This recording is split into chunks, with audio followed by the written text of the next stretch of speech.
And people say, bro, your whole platform is just being mean to black people. It's like they want to hear me elevate a person that's pushing social justice and making black people have to be victims, especially these pastors.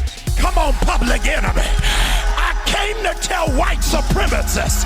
I came to tell MAGA. I came to tell white privilege. We coming, we coming, we coming.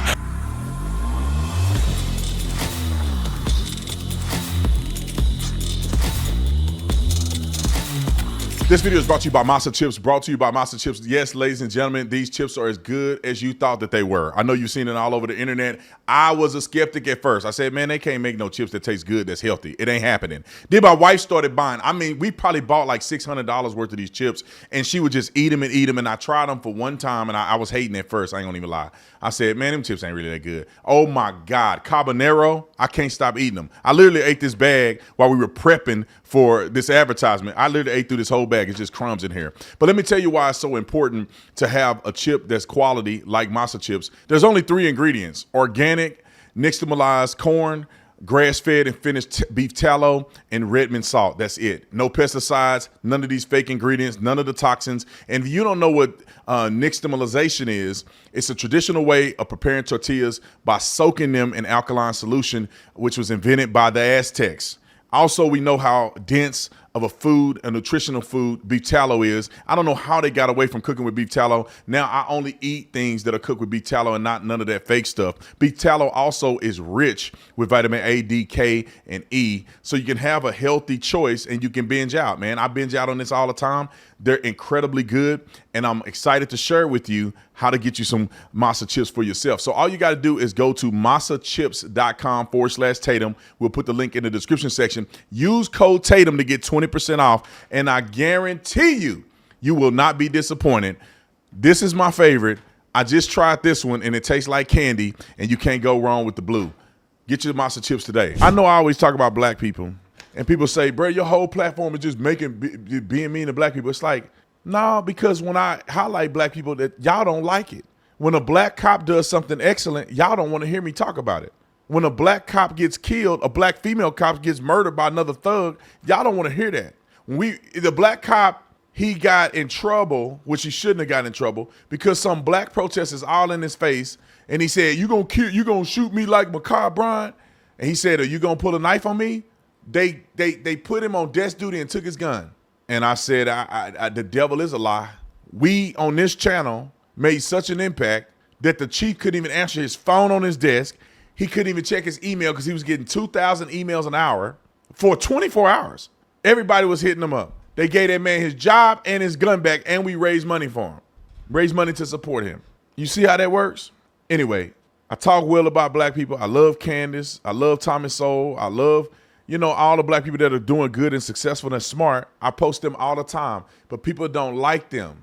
They want to hear me elevate a person that's pushing social justice and making black people have to be victims, especially these pastors. Come on, public enemy. I came to tell white supremacists. I came to tell MAGA.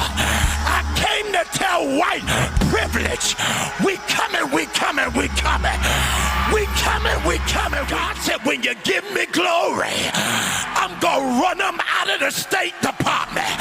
If you give me glory, I'ma run them out of Congress and run them out of Senate. If you give me glory, I'ma run them off of your job and run them off of your classroom. I need you to take your neighbor's hand and say, neighbor, we gotta shout like we got faith. Pastor Jamal Bryant, that man got more bodies than a porn star. While he was a pastor, I would argue. Now, I don't know how many bodies he got as a pastor, but I know he had kids out of wedlock in the church while he was the pastor, married to a woman at the church. That man got women. He hidden women in the church. That's probably why now he's not at his other church. Now he's at the church where the other crook used to be at. That was sending pictures to boys and grooming young men. Pastor Jamal Bryant took over his church. I forget the guy's name, Dirtbag. And then they wonder why I talk about people like this. Now, all the issues, and Jamal Bryant went to the hood one day and they kicked him out because they said he just grifting. Like, don't come down here, bro. You don't never come down here. You trying to get a photo op. They kicked his butt out of the hood because he fake. But instead of worrying about issues like we spoke about yesterday, where the black woman's kids died in the car because she didn't have shelter that they gave to illegal aliens. I just posted Shay Shay was interviewing a rapper. I think he's a rapper, whatever. He's in the culture. His son got murdered living that thug life. Instead of Jamal Bryant talking about those instances where black people are struggling without fathers in the home, black people are struggling economically because we don't own anything, we don't know how to manage money properly, because we are going to Planned Parenthood and eliminate the next generation of great black people, so on and so on. The black violence, the black homicide rate, obesity amongst blacks are the most obese people in the United States of America. Instead of Jamal Bryant using his platform and the spirit of God in him to address real issues, this is what he's talking about. I am calling for a 40-day fast from Target. Hold on. First of all, fast is without food. You don't just make up your own term for fast. When you're fasting, that means you're going without food. Fasting don't mean that I'm not playing a video game for 20 days. I'm going to play a video game fast. Fasting is without food. Quit making up stuff.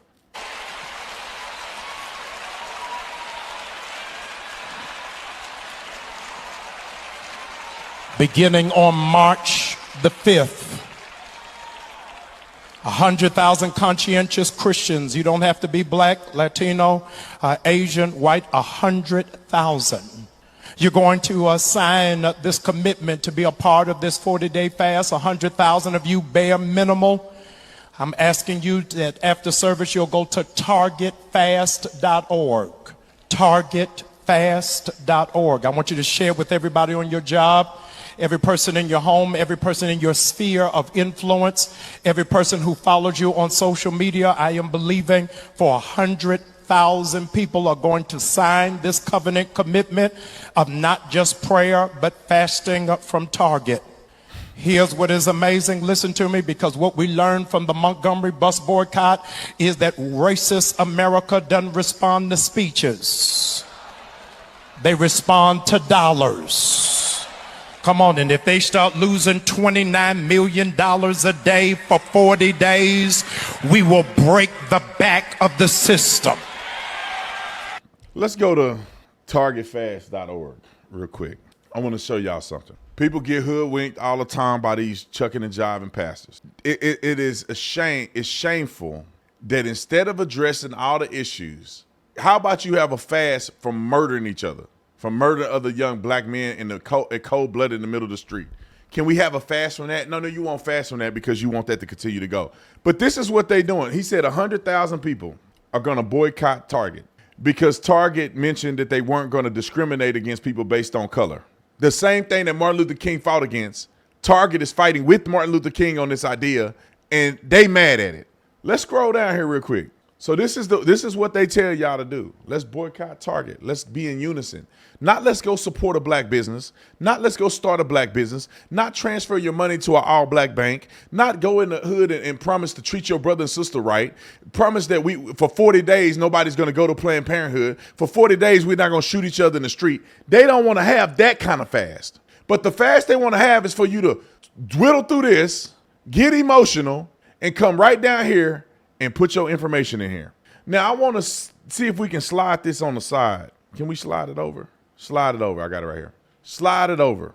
They want you to put your information into this box. Name, email, phone number. Partnership and consumer data transparency.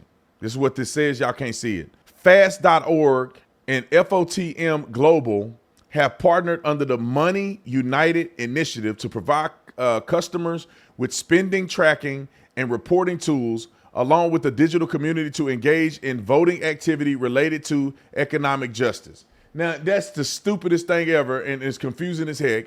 Through the partnership, we offer a secure platform where users can monitor their economic impact while participating in initiatives that promote financial empowerment and corporate accountability.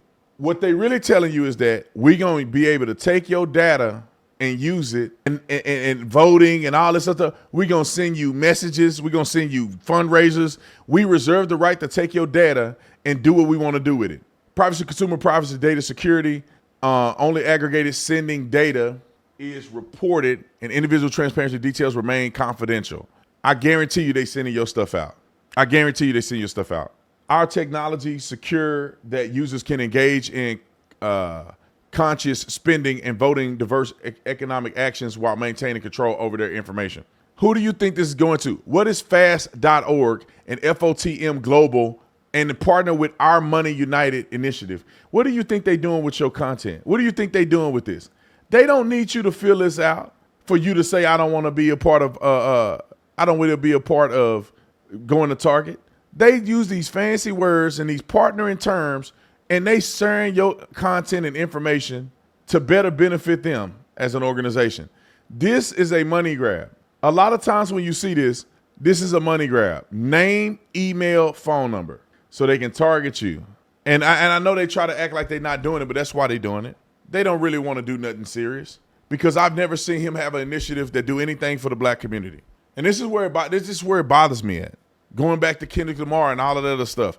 The halftime show. Oh, yeah, we showing it. It's a man that is allegedly beat up his girlfriend, didn't marry his girlfriend, associated with gang members. His biggest track that is ever sold is him dissing and threatening another black man. But that's where we want to go with it. That's gonna make things right. That's gonna show the white man. We're gonna show Target. But then you take your money from Target and you go to Costco, or you go to a Walmart, or you go to all these other places that are owned by white people. So what, are you really hurting the system? Or are you just being stupid? Because let me tell you this, pull it back on the screen. Let me just tell you this for visualization purposes. If you live in Atlanta, watch this. If you are black, because most white people ain't even watching Jamal Bryant. If you are black and you live in Atlanta, or you live in a high black population area, and there's a Target in your area, and you refuse to shop there for 40 days, who are you really hurting? Because white people are going to still shop at Target all over the country, which is the majority of the people.